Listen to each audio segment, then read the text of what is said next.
오늘은 두 곳의 성경 말씀을 읽었습니다. 시편에 있는 말씀과 누가복음에 있는 말씀을 함께 읽었습니다.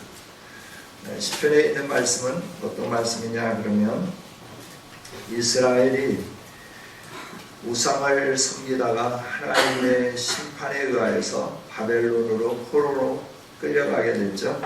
이 포로로 끌려가서 하나님 앞에 예배하지 못하고 사는 시간이 70년이나 흘렀다 하는 거예요. 얼마나 예배하고 싶었겠으며 얼마나 또 고국이 그리웠겠습니까?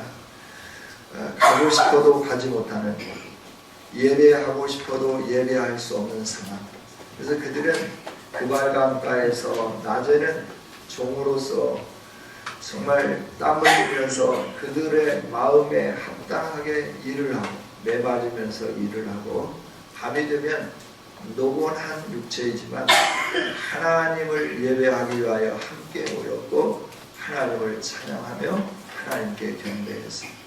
그발 강가에 주로 모였고 또 다른 곳들에서도 모여서 이렇게 예배했다 하는 거죠. 그런데 70년의 세월이 흐르고 난 다음에 하나님은 하나님의 계획대로 그들을 돌려보내기로 결정을 하신 거죠. 이미 작정해 놓으시고 그 일들을 이루셨어요.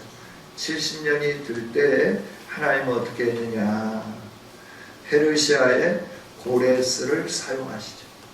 그래서 이 고레스를 통하여 바벨론 제국을 멸망시키게 만듭니다.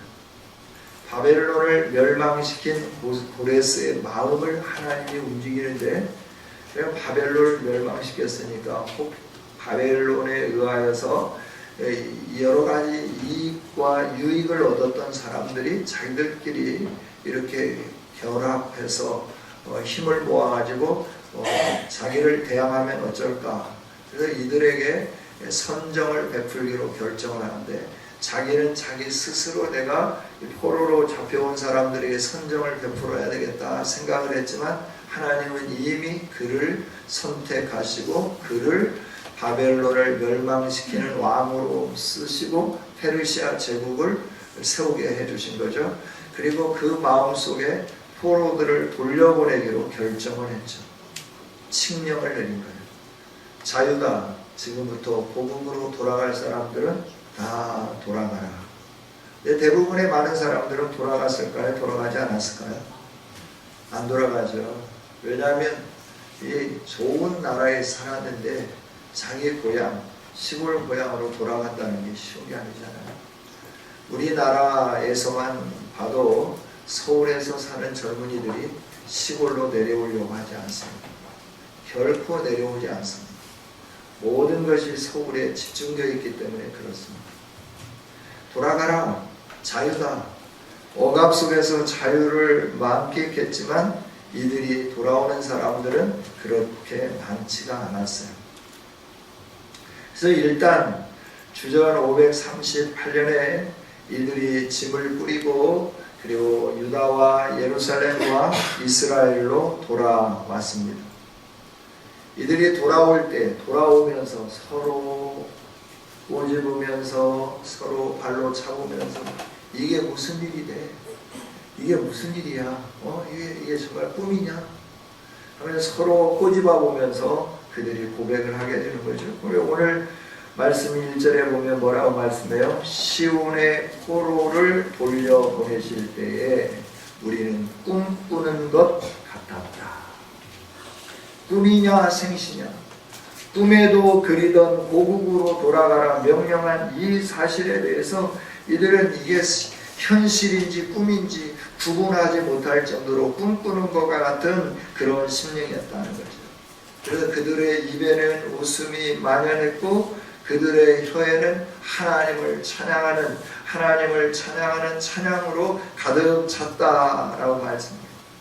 주변에 있는 모든 민족들도 말하기를 너희들이 그렇게 하나님을 섬기기를 갈망하더니 너희 하나님께서 큰 일을 행하셨다 하면서 그들을 칭찬하는 이 일들을 듣게 되었다. 그래서 그들의 삶이 옥두였고 참 기뻤다 하는 거예요.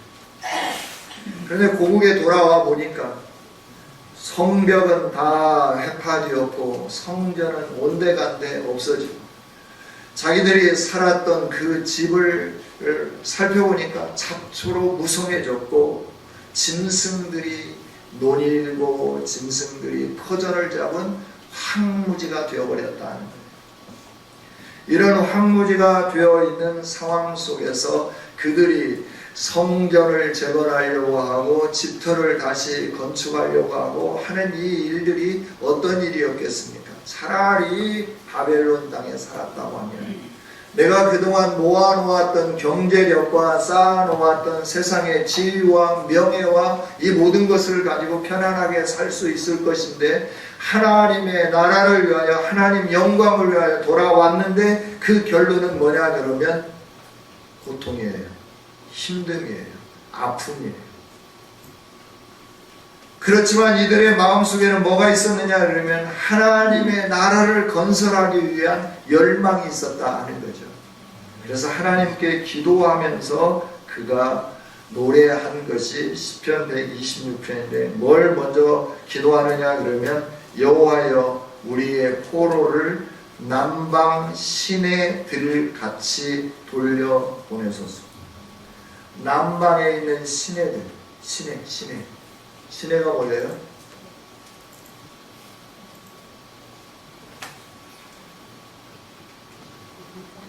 시내가 뭐예요? 시내 도시? 예, 시티. 할렐루야. 남방의 시내들이라고 하는 건 남방에 흐르는 강들처럼 색강들처럼 강들이 어때요?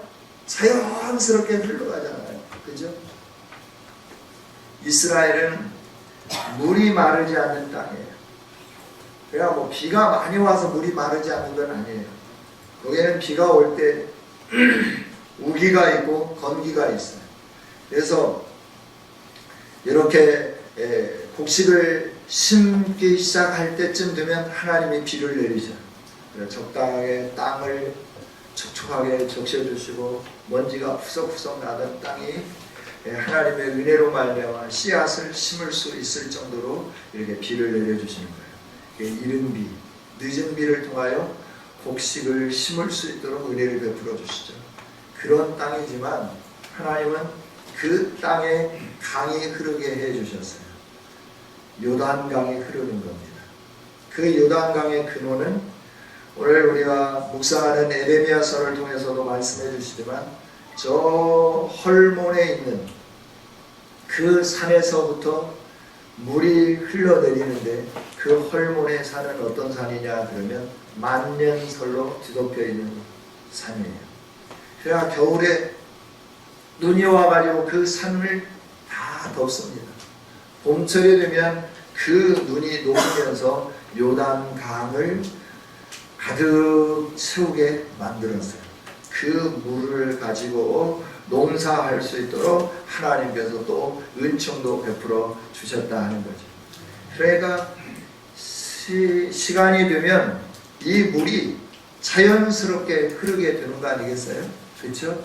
그래서 남방의 시내들처럼 하나님 이 포로들을 모아 주옵소서. 이 말씀은 뭐냐 그러면 자연스럽게 그들의 마음이 고국으로 향하게 해주시고 바벨론의 그 유수한 문화와 그 많은 편리한 삶보다는 좀 불편하더라도 하나님의 나라를 건설하는데 그들이 돌아와서 함께 힘을 모으게 해주시고 하나님 앞에 예배하는 일에 그들이 동참할 수 있도록 하나님 그들을 돌려보내 주옵소서라고 기도하는 거예요.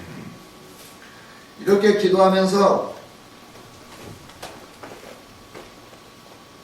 그들이 간구하는 건 뭐냐 그러면 성전이 재건되어야 되겠고 또 성곽이 재건되어야 되겠죠. 이들의 삶은 돌아왔지만 어떤 삶이었느냐. 느헤미야서를 한번 찾아보겠습니다. 느헤미야 1장입니다.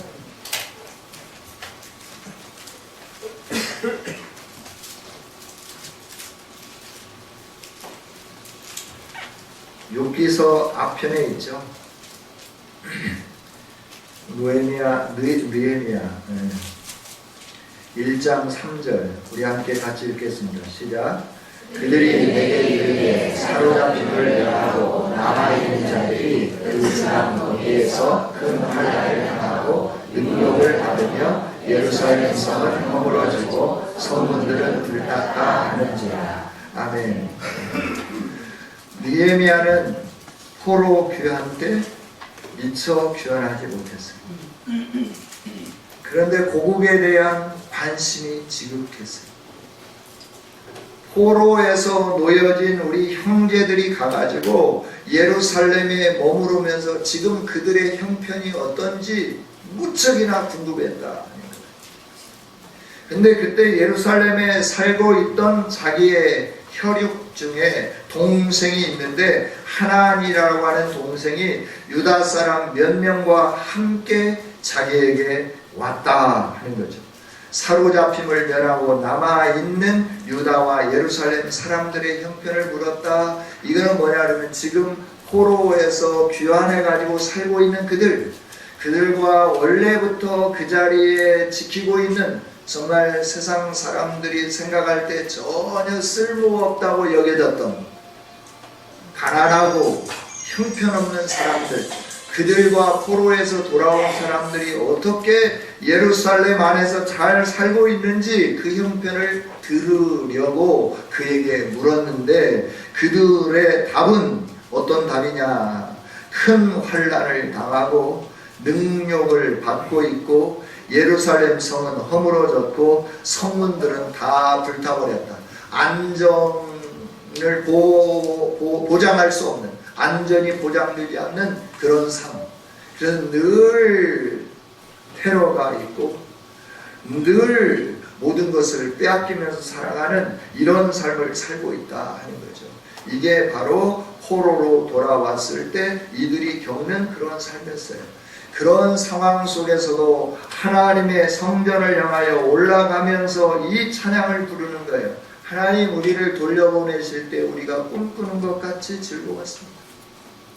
그래서 우리가 이렇게 돌아오면서 웃음이 가득하였고 우리의 혀에는 찬양이 가득 찼었습니다. 그러나 이렇게 찬양 가운데 즐거움 가운데 기쁨 가운데 고국으로 돌아왔는데 우리에게 주어지는 것은 불욕입니다. 우리에게 주어지는 것은 아픔입니다. 우리에게 주어지는 것은 고통입니다. 그러나 하나님 우리는 이 하나님의 나라를 위하여 꿈꾸면서 우리가 함께 힘을 모으면서 성전을 건축하기를 원하고 하나님의 성곽을 다시 일으켜 세우기를 원합니다. 이 일이 눈물을 흘리며 씨를 뿌리는 것과 같지만 이 일을 향하여 우리가 함께 진력해 가기를 원합니다.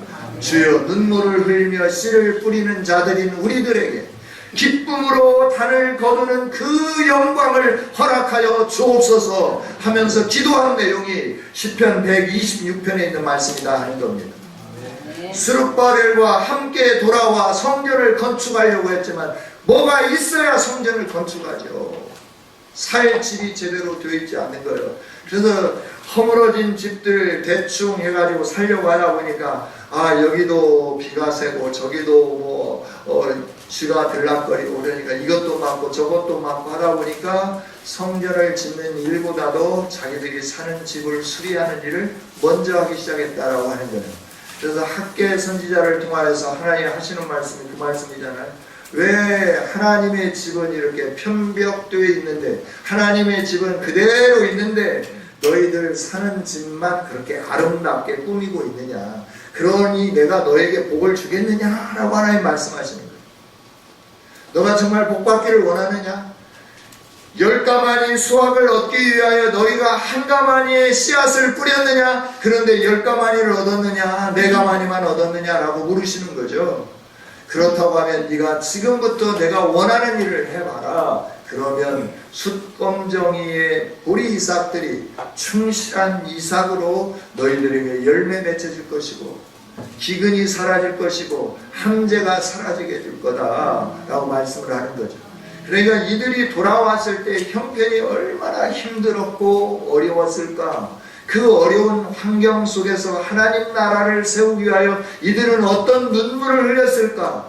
자기 자신들의 힘으로 안 되니까 지금도 바벨론 땅에 남아있는 우리의 포로들이 하나님을 향한 그 열정과 그리움을 가지고 성전에서 예배하기를 원하는 그 놀라운 마음을 가지고 돌아올 수 있도록 하는데, 어떤 강제성을 띠면서 돌아오는 게 아니라 남방의 시내들이 자유롭게 흘러가는 것처럼 그들의 마음속에 성령 하나님이 역사하여 주셔서 자연스럽게 하나님의 몸된 나라를 이루도록 돌아오게 하여 주옵소서 기도하는 거죠.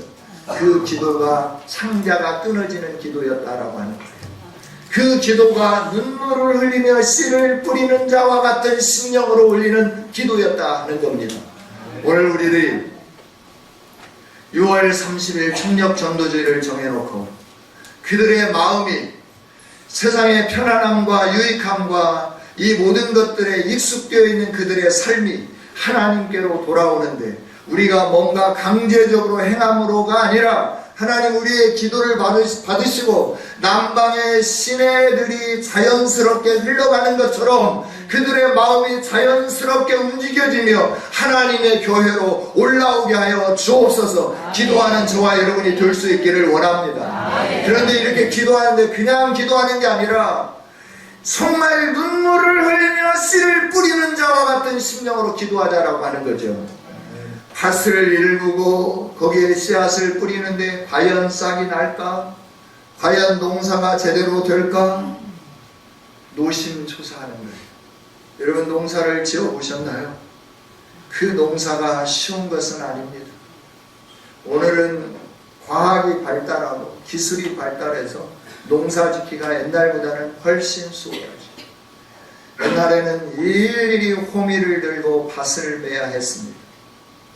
논이랑을 헤매면서 거기에 있는 잡초들을 끄집어내고 그 잡초와 잡초로 인하여 논에 심어진 벼와 벼 사이에 공기가 통하도록 순환되도록 모내기를 하고 난 다음에 뿌리가 안착되고 나면 그 사이사이를 다니면서 이랑을 전부 다 열어줬어요. 왜? 공기가 통해야 됩니다. 공기가 안 통하면 어떻게 되나요? 벼가 썩습니다. 주저앉습니다. 그래서 그런 것들을 다 헤아리면서 일일이 사이사이를 바람 통하도록 다니면서 잡초를 뽑아내고 이 일들을 행했다라고 하는 거예요. 지금 그렇게 않죠. 지금 그렇게 하라고 해도 하지 않죠. 이런 힘듦과 어려움 속에서 농사를 지으면서 과연 이게 열매를 맺을 거냐. 그러니 어떻게 하겠어요? 늘 눈물을 흘리면서 씨를 뿌리고 노심초사하면서 하나님께 기도하면서 살았다라고 하는 거죠. 여러분, 저와 여러분이 영혼을 구원하는 일은 농사 짓는 일과 같이 힘든 일입니다. 이 일을 위하여 하나님은 저와 여러분을 부르시면서 오늘 우리로 하여금 사명을 주시고 가라 하고 명령하셨습니다. 우리는 세상을 향하여 나가서 복음을 증거하는 자들이 된 거죠. 할렐루야. 여러분, 이 복음을 증거하는 이 일을 위하여 하나님은 우리에게 어떻게 하기를 원하느냐. 눈물을 흘리며 씨를 뿌리는 자처럼 노심초사하면서 그 영혼을 끌어안고 기도하며 눈물을 흘리며 하나님 앞에 머물러 서라 라고 말씀하는 거죠. 우리 함께 하나님 앞에 그 영혼을 부둥켜 안고 울며 기도하는 아름다운 성도들이 되기를 원합니다. 아멘. 이제 한 주 남았잖아요. 이 한 주간 동안 여러분 그 영혼을 사랑하는 마음으로 울면서 기도해 봤으면 좋겠습니다. 아멘. 할렐루야. 아멘. 그게 호라호라고 하지 않아요. 처음에는 말할 때 체면 보고 약속하고 나오겠다고 하고 새끼손가락 고리 걸고 꼭꼭 약속에 도장 찍고 복사하고 코팅하고 다 해놔도 그날 되면 어쩐단가 급한 일이 생겨버렸어. 못 가봤는데 이렇게 나오는 거예요. 그럼 어떻게 또 빈손으로 와야 되잖아요. 어떻게 하겠습니까? 네? 그러면 이제 빈손으로 오기 싫으신 분들은 이제 이런데 그 인력 뭐 이런데 그런데 가는데 또 주일날은 또 그거 문이 안 열어요. 인력시장이. 왜냐하면 일하는 데가 없으니까 주일날은 인력시장도 문이 꽉꽉 닫아져 있잖아요. 그래 미리 이제 알려주는 거예요. 미리 가서 거기에서 좀 있는 사람들에게 주일날 내가 일 좀 시킬 것이 있으니까 내가 그 일당을 줄 테니까 와라. 그리고 계약을 맺는 거예요. 몇 시에 만나냐. 할 일은 아무것도 없다.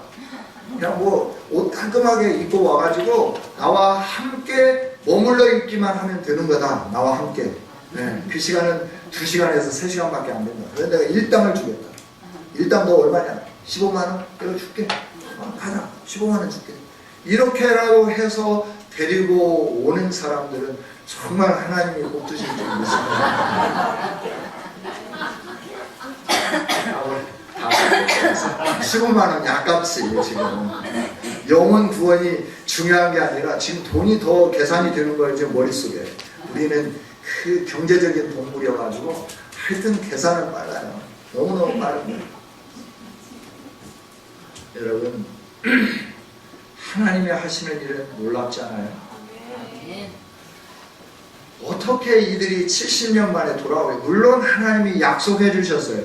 그러나 그 약속을 붙잡고 사는 사람들이 얼마나 많았을까요? 없었다는 얘기예요. 그냥 돌아가라 명령하니까 꿈꾸는 것 같았다라고 하는 거예요. 이게 생시냐 꿈이냐라고 하는 거예요. 그 말씀을 붙잡고 우리가 힘들고 어렵지만 70년이 지나면 고국으로 돌아갈 수 있다. 고국에 돌아가서 우리가 이렇게 예배 생활하고 이렇게 하자라고 꿈꾸며 기다리는 사람들은 별로 없었다라고 하는 거죠. 거기에 가서 어떻게 먹고 살까? 어떻게 자녀 교육시킬까? 어떻게 하면 좀 더 돈을 모을까? 이런 생각으로 가득 채워졌던 사람들이라고 하는 거예요.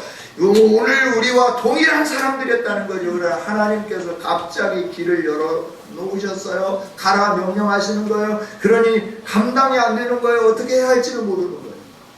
그래서 돌아오는 사람들이 이렇게 많지 않잖아요. 성경책에 기록될 만큼 숫자밖에 안 오잖아요. 그 사람들이 돌아와서 성전을 재건하고 예배 회복운동을 일으키는데 그렇게 쉬웠겠는가라고 하는 겁니다. 그 땅이 그냥 비어 있었습니까?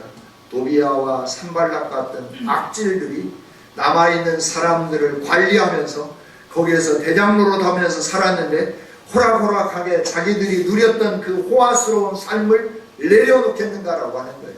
얼마나 방해가 심했겠습니까?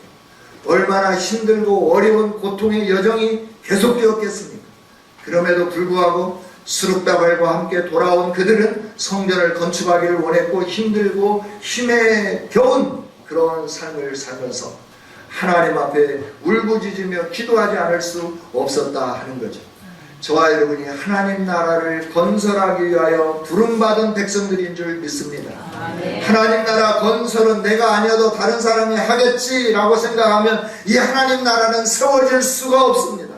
내가 하나님 나라의 주역이라 생각하면서 내가 일하지 않으면 우리 교회에 하나님 나라는 세워질 수 없다라고 하는 인식 속에서 심혈을 기울여 나의 땀을 흘리면서 눈물을 흘리며 씨를 뿌리는 자와 같은 열정을 가지고 일해갈 때 우리 교회를 통하여 하나님이 세우시기를 원하는 하나님 나라가 세워지게 되는 줄 믿습니다. 하나님은 이런 우리가 되기를 원하고 계시잖아요. 저와 여러분이 함께 눈물을 흘리면서 이 역경과 어려움 속에서라도 복음을 증거하는 일에 진력해 갔으면 좋겠습니다. 말로만이 아니라 오늘 처음으로 제가 숫자를 한번 헤아려 봤습니다. 찬양대가 1명 부족한 19명, 1명만 더 있었으면 20명이 될 건데 그런 아쉬움을 보면 결석생이 있네 라고 생각을 해봤어요. 여러분 직장생활하면서 아무나 그냥 아무렇게나 결석하나요? 직장생활하면서 하루를 쉬려고 하면 어떻게 하나요? 월차를 신청하든지, 그죠? 그리고 결제가 나면 그제서야 쉬죠. 결제가 안 나면 어떻게 되나요? 그죠? 예, 그렇습니다. 그런데 하나님 앞에 봉사하는 건 어떻게 하나요? 하나님이 사인해 주셨나요? 월차 쓰라고 하나님께서 그래 오늘은 그래 쉬어라 라고 하셨나요? 들어오고 나가고 하는 것도 세상이 법칙에 따라서요. 근데 하나님을 어떻게 생각하시는지 모르겠어요. 정말 여러분 하나님을 그렇게 호락호락한 분으로 생각하지 말아요. 우리 마음속에는 언제부턴가 잘못된 질병이 왔어요. 암보다부터 무서운 질병이 왔어요. 하나님은 사랑이라고 하는 이 질병이에요. 하나님은 사랑이니까 다 봐줄 거라고 하는 생각이에요. 우리는 하나님을 경외해야 할 존재들입니다. 할렐루야. 하나님 앞에 예배하고 봉사하고 하는 이 일들 그냥 나 하고 싶은 걸 하고 하기 싫으면 안 하고 이러지 말았으면 좋겠어요. 직장생활 하면서도 하루 쉬려고 하면 눈치 보고 어떻게 말을 할까 말할까 하고 삶이 이런데 하고 생활이 이런데 하고 이러면서 입 다물고 힘들어도 그냥 견뎌내면 이렇게 일할 때가 많이 있잖아요. 그런데 전능하신 하나님 앞에 우리가 하나님을 예배하면서 우리 마음대로 그 직장보다 못한 것으로 생각하면 안 된다라고 하는 거예요. 여러분 우리 좀 주의하면서 하나님을 경외하며 살아가십시다. 오늘 누가복음 14장에 있는 말씀은 그런 말씀이잖아요. 말씀을 마쳐야 되는데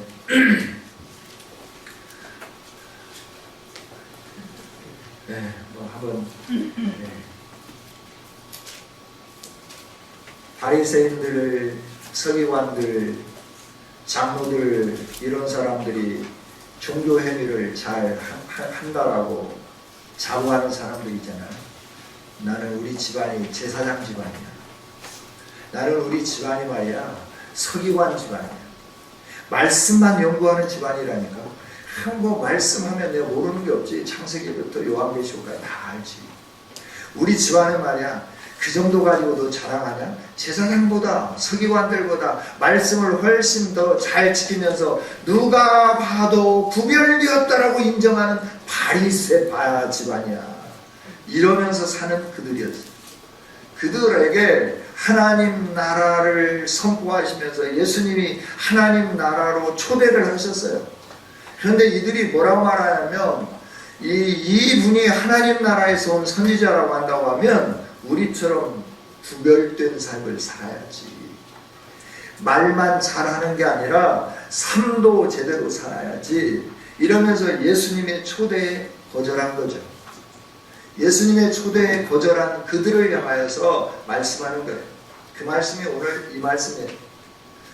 예수님이 죄인들과 세리들과 함께 이렇게 앉아서 식탁을 먹으니까 수군대기 시작하는 거죠. 뭔 선지자가 저렇다냐, 무슨 놈의 선지자가 저 모양 저 꼴이야, 이러면서 예수님의 그 마음을 헤아리지 못하고 하늘의 뜻을 알지 못한 그들은 자기들의 전통과 자기들의 삶의 습관에 의하여서 정죄하기 시작한 거죠.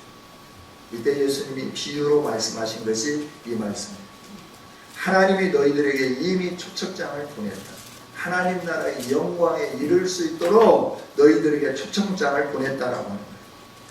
그 어느 나라의 임금이 초대장을 보낸 것과 같다라고 말씀하는 거예요. 하나님이 이미 너희들에게 초대장을 보냈다. 그래서 하나님 나라의 영광의 잔치의 자리에 함께하기를 원했다. 그런데 너희들은 그 하나님의 권위를 무시하면서 하나님의 초대를 무시하면서 어떻게 했느냐? 소를 샀으니까, 장가 들었으니까, 밭을 샀으니까 이러면서 세상 일에 찌들러서 하나님의 영광스러운 잔치에 참여하지 않았으니까 너희들은 이제 더 이상 내 잔치에 들어올 수 없다라고 선언한 말씀이 이 말씀이다라고 하는 거죠. 그들이 핑계를 대면서 잔치상을 차려놓고 그들이 오기를 기대하는 주인이, 왕이 그들이 오기를 기다리고 있는데 안 오는 거예요. 그래서 종들을 보낸 거예요. 왜 왕이 초대했는데 안 오시나요? 나 장가 들어가지고 내가 우리 각시를 기쁘게 해줘야 되니까 못 가는 거야. 왜 못 옵니까? 다른 집에 가니까 나는 밭을 샀어. 그런데 그 밭을 좀 돌아봐야 되고 밭에 뭘 심어야 될 건지 연구해야 돼. 그래서 나는 못 가는 거야. 왜 못 오십니까? 내가 소를 샀거든. 이 소를 샀는데 밭을 가는 것을 한 번도 안 해봤거든. 그래서 내가 이 소 2마리를 가지고 와서 밭을 어떻게 가는지 훈련도 좀 시켜야 되거든. 오늘 안 되겠네. 내가 훈련하려고 딱 날짜를 받은 날이 이날이야. 왕이 초대한 날은 그 전에 초대했는데 자기 일정에 바빠가지고 그 초대를 잃어버리고 자기 날을 정해놓고 안 온다라고 하는 거예요. 그래 왕이 화가 났어. 놔둬버려라. 그리고 동네에 들어가서 사방의 큰 길가에 가서 있는 사람들마다 다 초대해라. 그래서 다 초대해서 왔어요. 자기가 다 찼냐? 아니요, 아직도 빈자리가 있는데요. 그럴 때 하나님이 그 종들에게 하신 말씀입니다. 길과 산 울타리로 가서 거기에 아직도 남아있는 사람들이 있으면 그들을 한 개로라도 데려다가 내 잔치자리에 채워라 라고 하는 말씀이죠. 하나님은 우리가 천국의 영광의 자리에 이르기를 원하고 계신 줄 믿습니다. 아멘. 그 영광의 자리에 초대된 사람들이 이렇게 딴짓하면서 오지 않는다라고 하는 거예요. 바리새인들이 그랬어요. 제사장들이 그랬어요. 서기관들이 그랬어요. 그리고 그 시대에 좀 더 깨나 한다는 사람 다 그렇게 예수님 앞에 반응을 했어요. 근데 예수님이 하시는 말씀이 그 말씀입니다. 나를 영접하지 않고는 나와 함께 하나님 나라의 영광을 누릴 수 없다. 이들은 내가 이미 초대했지만 거절했기 때문에 내 음성을 듣지 않았기 때문에 이들은 끝이다 라고 말씀합니다. 아직 내 음성을 듣지 않은 그들에게 가서 너희들은 강건하다라고 하는 칼을 뒤틀어서라도 데려다가 내 집을 채우라 라고 말씀합니다. 전도 대상자들이 호락호락 여러분들이 말씀할 때 듣지 않을 겁니다. 팔을 비틀어서라도 모시고 올 수 있기를 원합니다. 할렐루야. 여러분, 교회는 하나님이 함께 하실 때 능력이 나타나죠. 할렐루야. 내부적으로는 하나님이 함께 하실 수 있는 교회로 만들어가야 됩니다. 그러니까 외부적으로 사람이 생각할 때는 외모를 보는 게 사람이에요. 그래서 외모를 갖출 필요도 있는 거예요. 이런 데 아름답게 꾸밀 필요도 있는 거고요. 뭔가 이렇게 멋지게 이렇게 밖으로 이렇게 표현하는 것도 중요하다라고 하는 거예요. 왜? 사람들은 겉을 보니 그 내용을 안 보고 속을 안 보니까.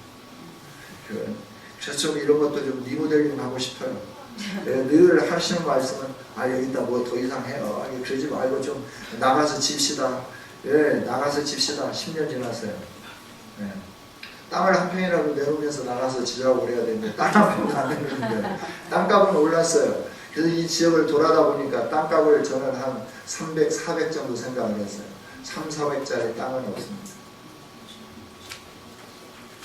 논도, 건축 허가를 낼 수 없는 논도, 이 지역의 논도 돈이 꽤 많이 가는데 그것도 광주 사람들이 갖고 있는 건 없어요. 서울분들, 복부인들이 가지고 있어요. 팔겠어요? 안 팔죠. 안 팔아요. 수안지구 땅값이 큰 대로에는 1,500만 원은 못 가요. 땅이 없어요. 3.3제곱미터예요. 평방제곱미터가 그 정도예요. 그래, 아파트 10억짜리는 그냥 장난이지 않겠어요?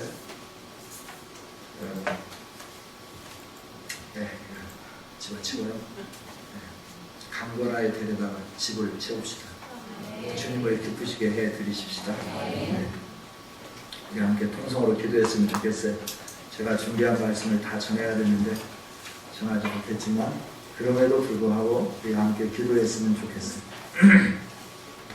하나님, 우리를 긍휼히 여겨 주옵소서. 6월 30일에 하나님 기뻐하시는 이 일을 행하기를 원하는 우리들에게 은혜 베풀어 주셔서 하나님의 영광을 보게 하여 주옵소서. 우리에게 복을 내려 주옵소서. 이 자리 빈자리가 없도록 가득가득 채워지게 해주시고 한 영혼도 그냥 오는 영혼이 없도록 하나님 역사하여 주옵소서. 주여 한번 부르고 통성으로 기도합니다. 주여! 하나님 아버지 감사합니다. 우리에게 6월 30일을 정하게 하여 주시고 하나님의 영광을 볼 수 있도록 아버지 총력하여서 전도할 수 있는 날을 허락하여 주셔서 감사합니다. 하나님, 보험 전하는 일이 얼마나 힘든 일인지, 얼마나 어려운 일인지 아버지 하나님, 웃으면서 약속하고 가겠다라고 말은 하지만 막상 그날이 다가와서 하나님 찾아가고 또 여러 가지 핑계를 대면서 못 온다라고 말을 합니다. 아버지 하나님, 이것이 우리의 현실입니다. 그래서 내가 하나님 그 사람이 복음을 전했는데 못 온다고 합니다. 하나님, 나도 어쩔 수 없습니다 라고 주저할 때가 많은데 이번만큼은 주 하나님 한 영혼도 비나오지 않게 하여 주시옵소서. 우리를 불쌍히 여겨 주옵소서. 아버지 하나님, 함께 이 30일에 하나님의 영광을 볼 수 있도록 아버지 하나님 시대를 이기는 눈물을 흘리며 씨를 뿌리는 우리가 되게 하여 주시고 주 하나님 아버지 기쁨으로 달을 거두는 영광을 누리는 아름다운 이들 하나님 도와 주옵소서. 오직 하나님의 사랑이 나를 강건한 것처럼 이웃을 향한 사랑도 아버지 하나님 그들을 강건하게 하여 주시고 그들을 주님의 믿음으로 이끌게 하여 주옵소서. 실질적으로 전도의 열매를 맺는 우리 교회가 될 수 있도록 은혜를 베풀어 주시옵소서. 하나님 감사합니다. 찬양합니다. 주님 감사합니다. 눈물을 흘리며 씨를 뿌리는 자처럼 복음을 들고 나가서 씨를 뿌리는 우리들에게 기쁨으로 단을 거두는 즐거움을 허락하여 주시옵소서. 강권하여 내 집을 채우라 명하신 주님, 우리가 강권하여 집을 채우는 용기가 있게 하여 주시옵소서. 집에 찾아오는 심령들마다 하늘나라의 천국 잔치의 영광이 얼마나 크고 아름답고 기쁜 것인지 경험하게 해주시고 그들의 마음에 예수 그리스도가 심겨지게 하여 주옵소서. 감사합니다. 주님 도와 주옵소서. 역사하여 주옵소서. 예수님 이름으로 기도하옵나이다.